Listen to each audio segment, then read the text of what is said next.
ఏదైతే జగన్మోహన్ రెడ్డి గారు అంబటి రాంబాబు వాళ్ళ ఫ్యామిలీని పరామర్శించడానికని ఒక యాత్ర పెట్టాడు. మామూలుగా తాడేపల్లి నుంచి గుంటూరు కంటే పెద్ద దూరమే ఉండదు అంబటి వాళ్ళ ఇంటికి. మహా అయితే ఒక 30-25 కిలోమీటర్లు ఉంటుంది. ఈ 25 కిలోమీటర్లో వైఎస్ఆర్సీపీ పార్టీ పెద్ద ఎత్తున జనాన్ని సేకరించే బాధ్యత చేపట్టింది. అయితే ఈ మధ్య రప్పా బ్యాచ్కి కూడా మరి ఈ కేసులు భయం అనేది కొంచెం భయపడిందో ఏమో నాకు తెలియదు, కానీ మొత్తం మీద కొంతవరకు తగ్గారు.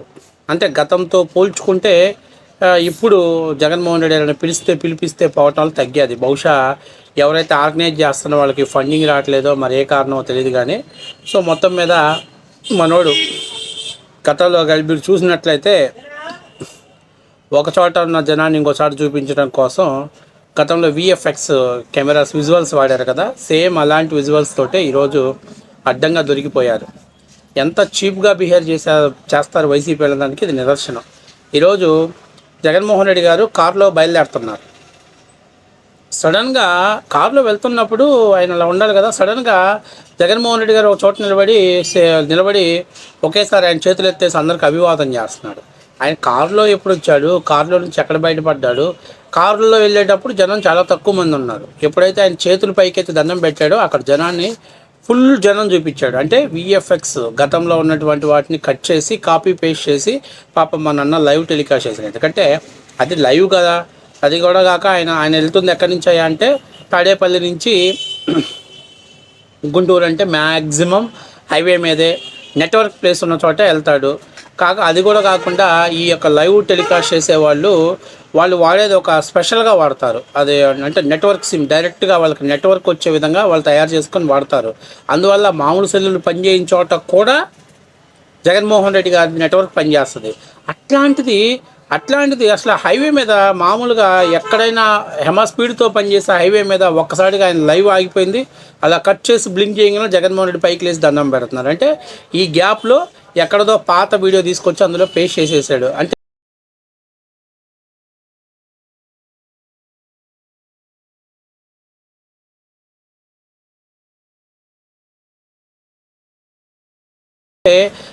ఇప్పుడు వైసీపీ భయం ఏంది?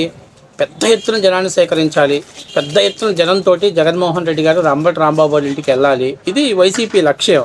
అయితే ఇందులో చాలా ముఖ్యమైన విషయం ఏంటంటే ఈ మధ్య జగన్మోహన్ రెడ్డి గారితో ట్రావెల్ చేసేవాళ్ళు, అంటే ఎవరైతే ఈ బ్యాచ్ని ఆర్గనైజ్ చేస్తున్న వాళ్ళు కొన్ని పర్సనల్ కారణాల వల్ల వాళ్ళు కూడా దూరంగా జరుగుతున్నారు. అంతేకాకుండా నేను అంబటి రాంబాబు మాట్లాడింది చాలా జుగుత్సాకరమైనటువంటి మాటలు. అలాంటి మాటలు మాట్లాడిన వాడికి సపోర్ట్ చేయటం అనేది ఎంతవరకు కరెక్టు? ప్రజలు కూడా ఆలోచన చేస్తారు కదా. నేనేదో పీకుదాం ఓడబడుద్దాం అని చెప్పేసి 14 ఇంటికి పిలిపించుకొని మాట్లాడవచ్చు కదా. గుంటూరుకి తాడేపల్లి ప్యాలెస్కి ఎంత దూరం ఉంది ఆయనకి? ప్రజల్లో ముఖ్యమంత్రిగా ఉన్నప్పుడు ప్రతిదీ ఇంటికి పిలిపించుకొని మాట్లాడాడు. ఆయన ఎక్కడికి వెళ్ళేవాడు కాదు. మరి ఈరోజు ఆయన రోడ్ల మీదకి ఎందుకు వెళ్తున్నాడంటే ఆయన నిన్నటిదాకా వెయిట్ చేశాడు. కారణం కారణం దొరికితే మనం తాడేపల్లి ప్యాలెస్ నుంచి బెంగళూరు హెలంకా ప్యాలెస్ నుంచి తాడేపల్లి ప్యాలెస్కి వచ్చి తాడేపల్లి ప్యాలెస్ నుంచి ఒక ప్రోగ్రామ్ చేయాలి అనుకుంటున్నాడు. కాబట్టి ఇదంతా ఒక స్క్రిప్టెడ్ ఆర్గనైజేషన్లో నడిచింది కాబట్టి అన్న బయటకు వచ్చేసాడు. సరే, ఇప్పుడు నేను చెప్పేదానికంటే అసలు ఆ విజువల్స్ చూడండి. సెక్యూరిటీ కాదు అసలు, మొత్తం ముందు బులుగు గొర్రెలకే ఇదేంటో నాయన ఏం చేస్తున్నాడు అన్న మాకు అర్థం కావట్లేదు. ఇప్పుడు దాకా కారులో ఉన్నాడు, సడన్గా ఆయన పైకి లేచి సంకల పైకి ఎత్తి అభివాదం చేస్తున్నాడు. ఎట్లా పాసిబుల్ అవుతుంది?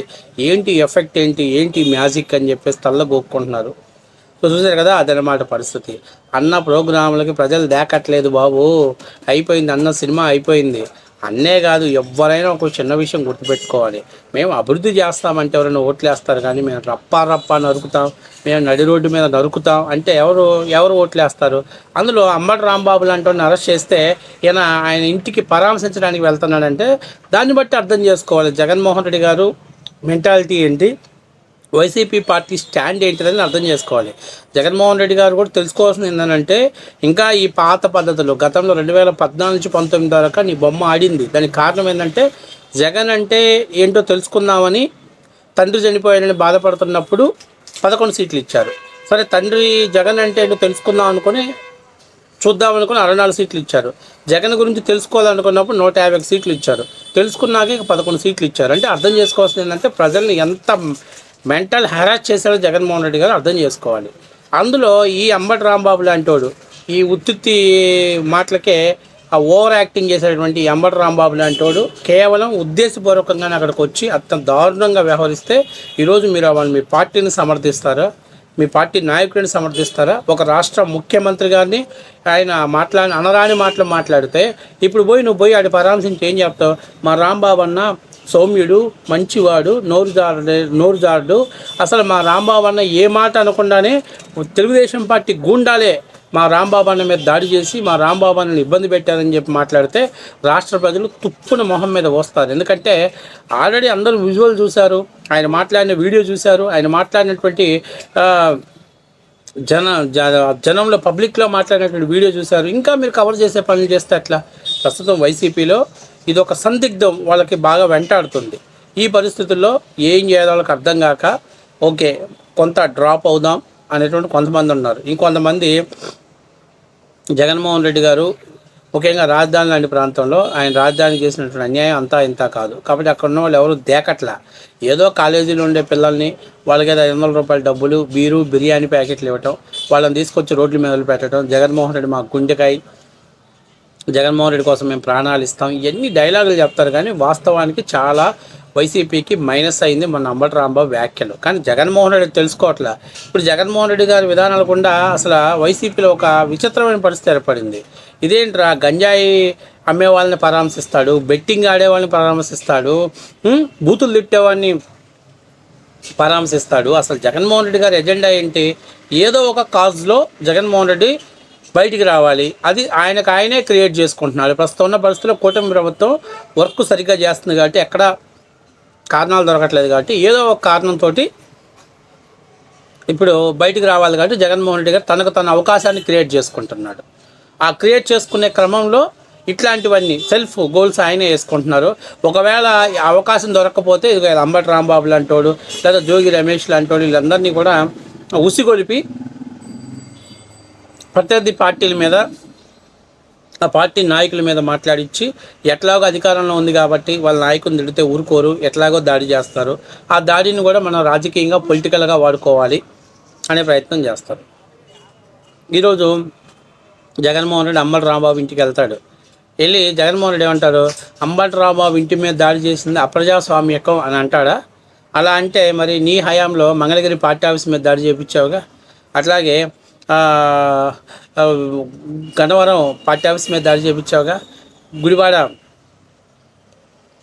రా వెంకటేశ్వరరావు గారి పార్టీ ఆఫీస్ మీద దాడి చేయించావుగా, మరి చంద్రబాబు నాయుడు ఇంటి మీద దాడి చేయించావుగా.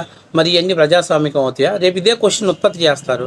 ఇప్పుడు దొంగ అన్నోడే దొంగ అని బయటకు వచ్చి దొంగ నడిస్తే ఎవరు నమ్ముతారు? ప్రస్తుతం ఉన్న వైసీపీ పరిస్థితి ఇది. అందుకని చెప్పేసి ప్రజలు కూడా ఈ యొక్క యాత్రని చీకొట్టారు. కొంతమంది నాయకులు కూడా ఈ యాత్రకు వెళ్ళటం ద్వారా మన క్రెడిబిలిటీ దెబ్బతింటుందనే ఉద్దేశంతో చాలామంది ముఖం చాటించారు. సో మొత్తం మీద జనం లేక కెమెరామ్యాన్ విఎఫ్ఎక్స్లను వాడుకుంటూ కాపీ పేస్ట్ని అలాగే కొంతమందిని యాడ్ చేసుకుంటూ ఆయన పెద్ద జనాలు ఉన్నారు అనేటువంటి పరిస్థితుల్లో విఎఫ్ఎక్స్కి పెద్ద ఎత్తున పనిపెట్టాల్సిన జరిగింది. ఏది ఏమైనా ఉత్తరాంధ్రలో జగన్మోహన్ రెడ్డి బొమ్మ ఆడట్లా, రాయలసీమలో అంతంత మాత్రం, ఇక కోస్తా ఆంధ్రాలో జగన్మోహన్ రెడ్డి బొమ్మ ఆడే పరిస్థితి లేదు. ఇక 2029లో జగన్ గెలవడం అనేది కల్లా అనేది స్పష్టంగా ఈరోజు జనాన్ని చూస్తే అర్థమవుతుంది.